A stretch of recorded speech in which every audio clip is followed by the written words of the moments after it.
Mr. Chairman, and thank you to our witnesses for being here today.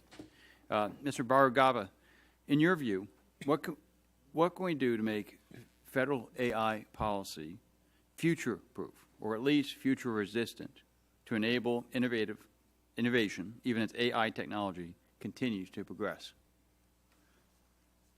Yes, I think having clear guidelines is the best way to go. The technology, as I mentioned before, continues to change. So every 3 to 6 months, models can do more and more. For example, in last November, December, Google released Deep Research. Then there were new logic reasoning models from OpenAI. There were new models from Anthropic. And so the models themselves and what they can do, they're moving to be more agentic. They're moving to use voice. The technology is changing very, very quickly, and it's hard to keep up with.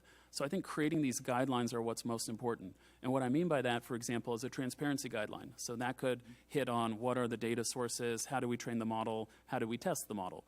Also having kind of red teams come, and after there's an output in AI, a red team comes and tries to make it do something bad. So this is sort of a human testing of it. So putting in place these processes and these guidelines are the way to kind of have a framework on the national level rather than try to get too into the weeds because the technology is changing every 3 to 6 months.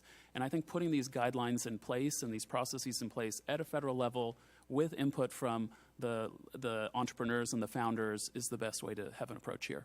And given your background as a startup founder and venture capitalist, can you explain what the practical impacts of a patchwork of state regulations have on innovation? Absolutely. I myself am a founder. I started a company in the digital asset space, which was then later acquired by Coinbase. And there, we had to operate across different states. And so it was very hard for us to compete with a larger company because we didn't have the lawyers or the compliance teams to be able to look from a state-by-state basis. It was very hard to actually compete in that sense. And so having a single national framework that's very clear, that has input from startups is a much better approach just in general to innovation, not necessarily only specific to AI. But AI is top of mind. It's the fastest moving technology today.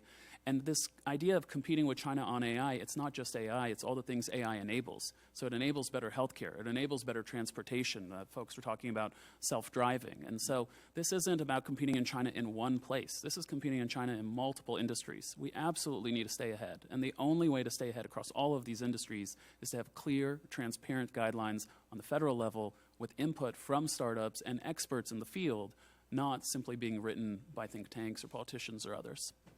Okay. And Mr. Heather, the EU AI Act entered into force in August 2024.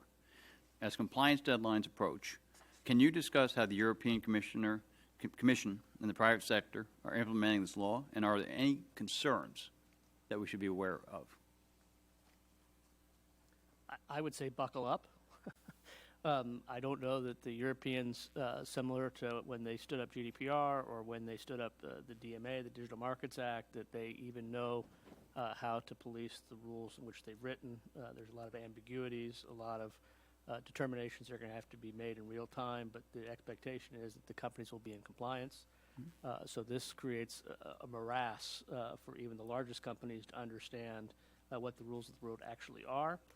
And makes it virtually impossible for the smaller and medium-sized enterprises to be ready to be in compliance on day one. Thank you. And Mr. Thierer, in your testimony, you discussed the use of an AI moratorium for Congress on AI policy. Can you elaborate on how this moratorium on state AI regulations would work in practice, and is there a precedent for such a step? Yes, Congressman, indeed. I mentioned the Internet Tax Freedom Act of 1998, and there are other types of moratoria that have been utilized by Congress to deal with situations like this. Gives breathing room and a learning period moment where we can actually figure out what works.